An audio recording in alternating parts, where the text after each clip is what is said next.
All right, let's dive in. Today we're taking a deep dive into Jordan Ellenberg's How Not to Be Wrong. This book really unpacks how we can all use mathematical thinking, and it's way more relevant to everyday life than you might think. Oh, absolutely.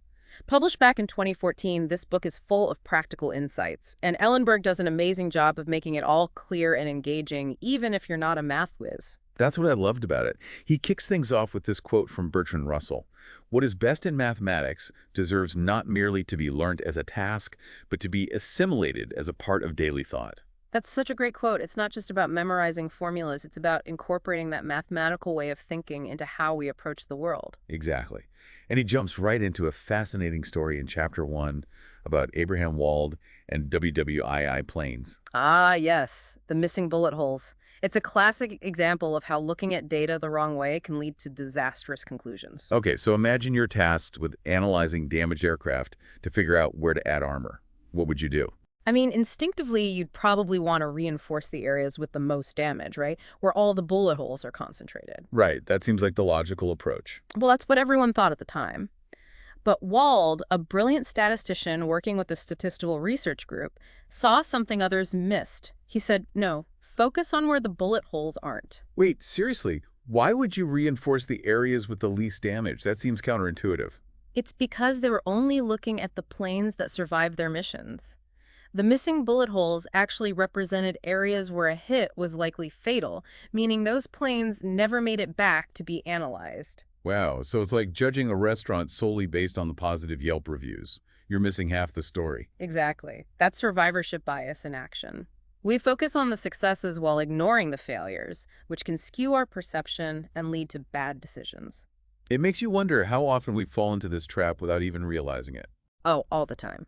I catch myself doing it, especially when I'm reading those success stories about entrepreneurs or celebrities. It's easy to forget that for every success story, there are countless others who tried and failed. So we need to be careful about drawing conclusions from limited data. Always ask yourself, what am I not seeing? Exactly. Okay, moving on to Chapter 2, Ellenberg tackles this idea that all curves are straight lines if you zoom in close enough. It's a concept that's fundamental to calculus. Right, but before he dives into calculus, he takes us back to ancient Greece, to the Pythagoreans. Yeah, the Pythagoreans had this beautifully ordered worldview where everything could be expressed as a ratio of whole numbers. Then they discovered the square root of 2. And that threw a wrench into their whole system, right? Because the square root of 2 is irrational. Exactly. It can't be expressed as a neat fraction, which challenged their entire philosophy. It was a major mathematical crisis. Then along came Archimedes, with his ingenious method for calculating the area of a circle. Yes. He used polygons, basically shapes with many sides, to approximate the circle. By adding more and more sides, he could get closer and closer to the actual area. It's like those connect the dots puzzles, but for math. Exactly. He called it the method of exhaustion, and it paved the way for the development of calculus centuries later. And calculus is all about looking at those tiny, almost invisible changes, where curves essentially become straight lines. But that's only at a microscopic level, right? Right, like Ellenberg's example of the Mississippi River. If you look at a small section, it seems straight. Zoom out, and you see all the curves and bends. So it's important to understand the context, both local and global, when making decisions. Exactly. Don't be fooled by seemingly straight lines. There might be a curve lurking just around the corner. Okay, Chapter 3. And we're talking about those doomsday predictions, the ones that always seem to pop up. Ah, yes. Ellenberg uses the obesity apocalypse as an example. The idea that if current trends continue, everyone will be obese by 2048. I remember hearing that. It sounds pretty dire. But isn't that assuming that those trends will continue in a straight line? Exactly. And that's where things get tricky. Linear extrapolations can be very misleading. He uses the example of SAT scores and college tuition. Okay, how does that work? You can plot SAT scores and college tuition on a graph and see a correlation, but assuming tuition will keep rising at the same rate forever is a dangerous assumption. It ignores all the other factors that could come into play. So just because we see a relationship in the past doesn't mean we can predict the future perfectly. Right. It's like assuming if you keep walking in one direction, you'll eventually reach the edge of the earth. You're ignoring the bigger picture. So the key takeaway here is to be skeptical of straight line projections. They rarely reflect the complexity of the real world. Absolutely. And speaking of complexity, let's move on to Chapter 4, where Ellenberg dives into the world of proportions and how they can be manipulated, especially when talking about casualties and conflicts. He focuses on this idea of comparing casualties using dead Americans as the metric. And I can see how that could be problematic. It can definitely distort the true impact, especially when applied to smaller countries. Imagine scaling Israeli casualties to the size of the U.S. population.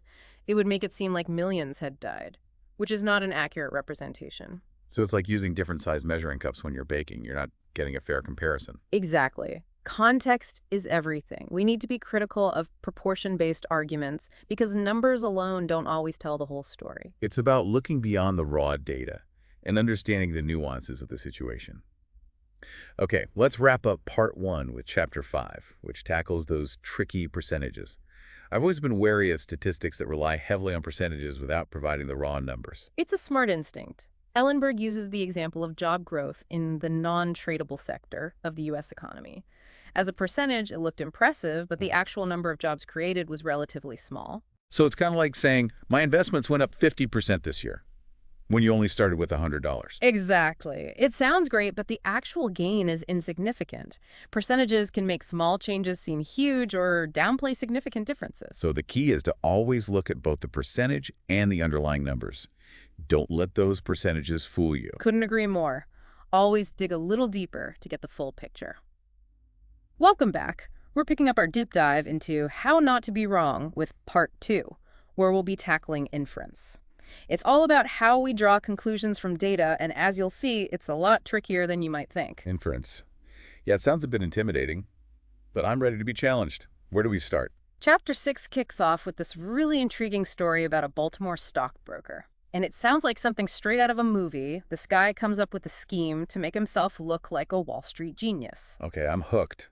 Tell me more about this stockbroker. What did he do? So he starts by sending out these stock predictions to a huge list of people.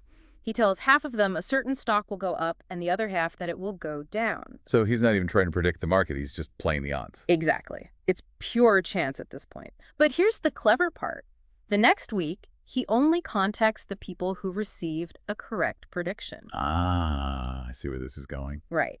He splits those people into two groups again, sending half a positive prediction and half a negative prediction. And he keeps doing this week after week. So he's weeding out the people who got a wrong prediction, creating this small group who think he's never wrong. Exactly. To this select group, he appears to have some kind of magical ability to predict the stock market.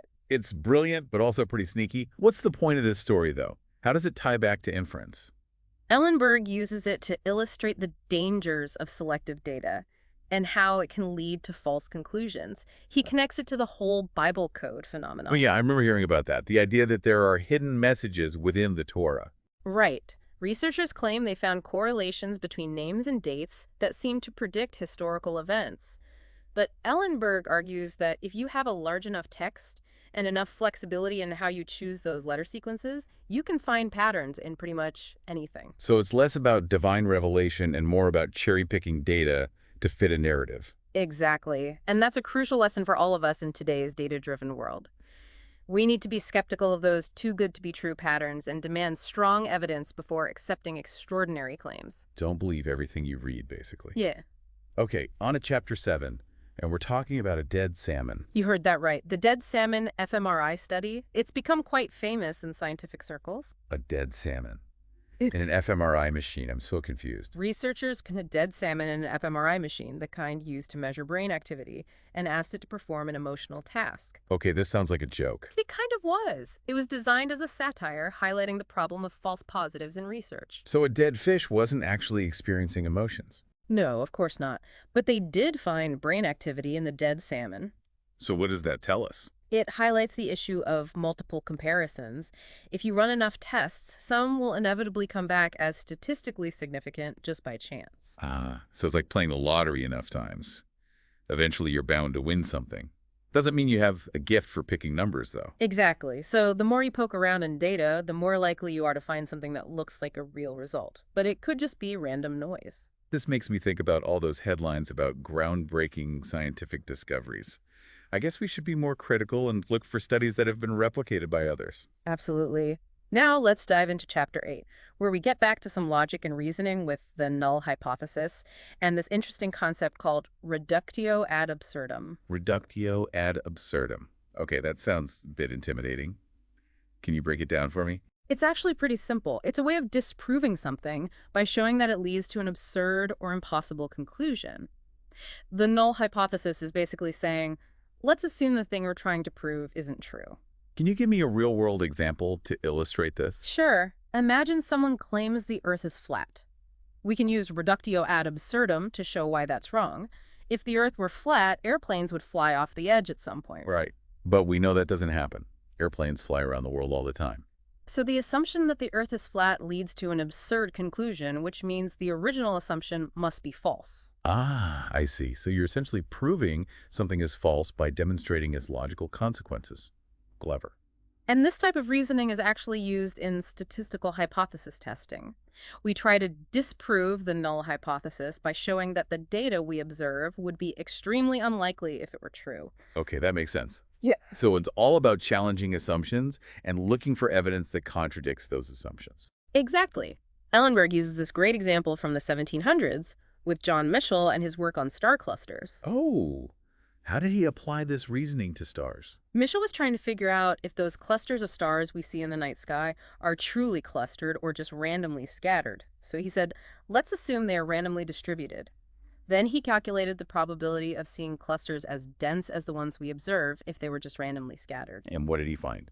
The probability was so tiny that it was basically impossible. So by showing that random distribution couldn't explain those dense clusters, he concluded that the clustering must be real. Exactly. And his work ended up being really important for understanding not just star clusters, but also the distribution of prime numbers. It's amazing how these abstract mathematical concepts can have such practical applications. Okay, on to Chapter 9. And we're talking about haruspicy, which sounds like something out of ancient Rome. It is. Haruspicia was this ancient Roman practice where they tried to predict the future by examining the entrails of sacrificed animals. Wow, that's a bit out there. I know, right? But Ellenberg uses it as a clever analogy to explain publication bias in scientific research. Okay, I'm curious. How does examining the guts of an animal relate to scientific journals? Imagine the entrails represent the results of scientific studies. Journals are more likely to publish studies with positive, exciting findings. It's like the Romans focusing on the most auspicious entrails. So we're only seeing a selective view of the research that's been done, kind of like those curated social media feeds that only show the highlights. Precisely. And the studies with negative or null results, the ones that say, hey, we didn't find anything interesting here, often end up tucked away, never seeing the light of day. Ah, so it's like judging a chef based only on their best dishes, while ignoring all the times they might have burned the toast. Exactly.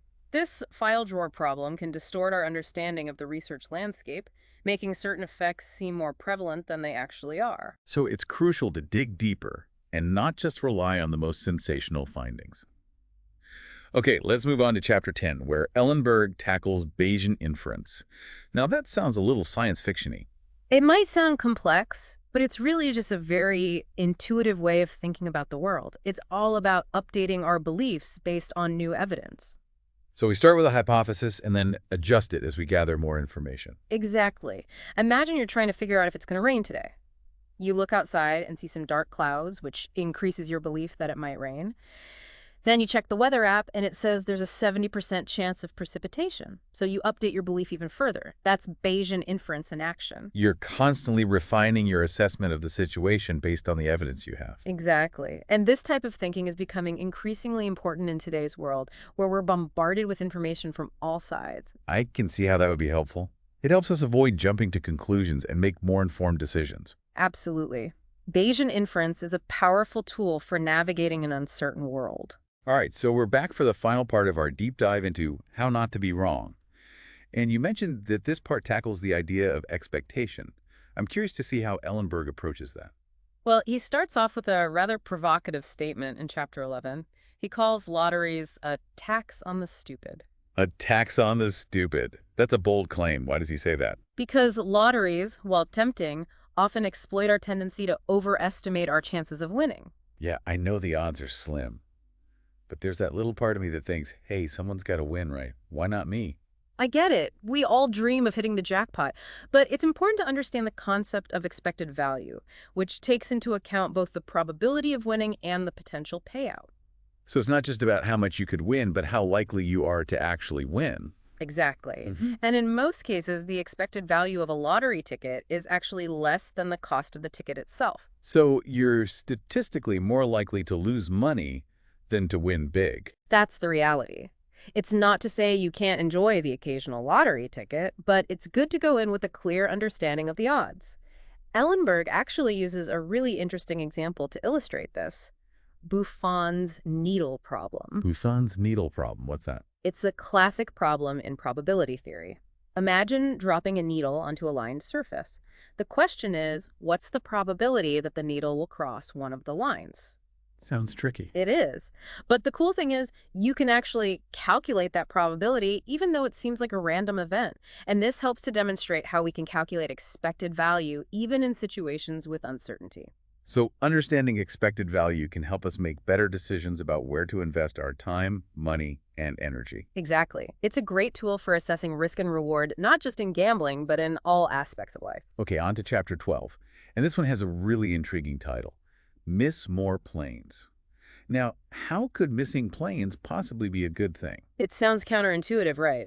But Ellenberg uses airport security checks as an example. Okay, I'm listening.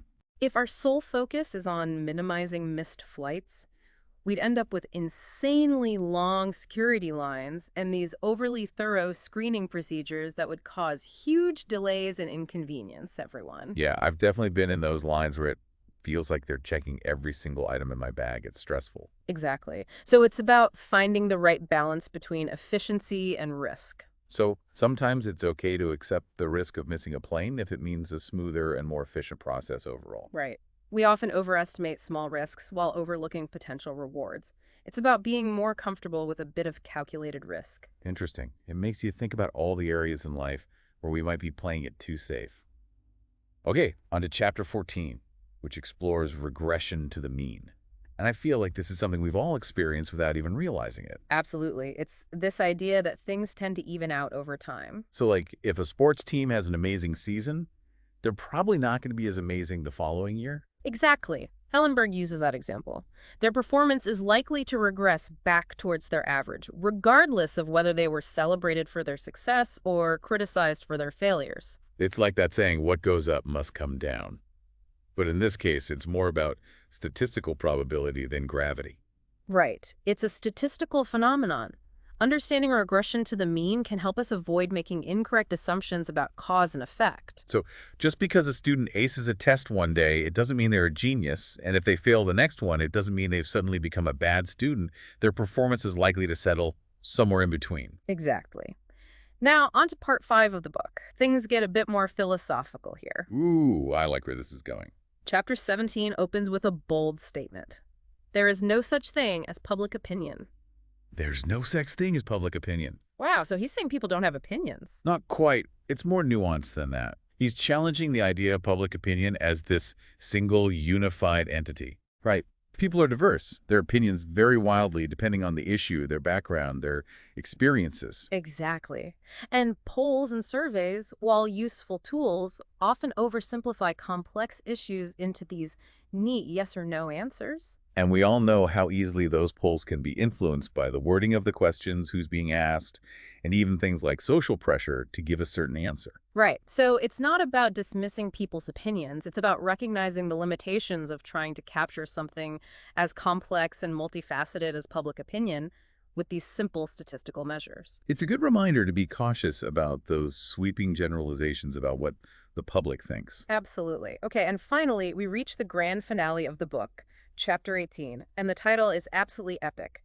Out of nothing, I have created a strange new universe. That sounds incredible. What's Ellenberg getting at here? In this final chapter, he delves into the profound philosophical questions raised by mathematics. It's about this amazing ability of math to create entire universes of abstract concepts. It's like math allows us to step outside the concrete world and explore this realm of pure ideas. Exactly. And he argues that mathematical truths, these beautiful and elegant ideas, exist independently of human observation.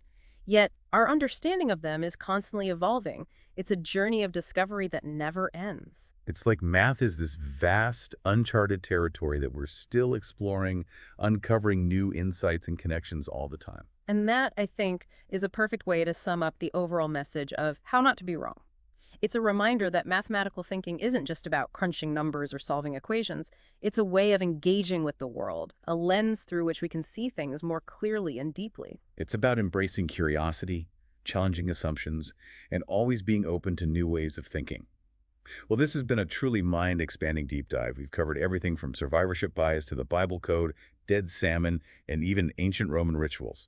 Who knew math could be so entertaining and enlightening? Huge thanks to Jordan Ellenberg for giving us so much to think about. And to you, our listener, if you're looking to sharpen your critical thinking skills and see the world in a whole new light, we highly recommend checking out How Not to Be Wrong. It's a book that will stay with you long after you finish reading it. Thanks for joining us on this incredible journey.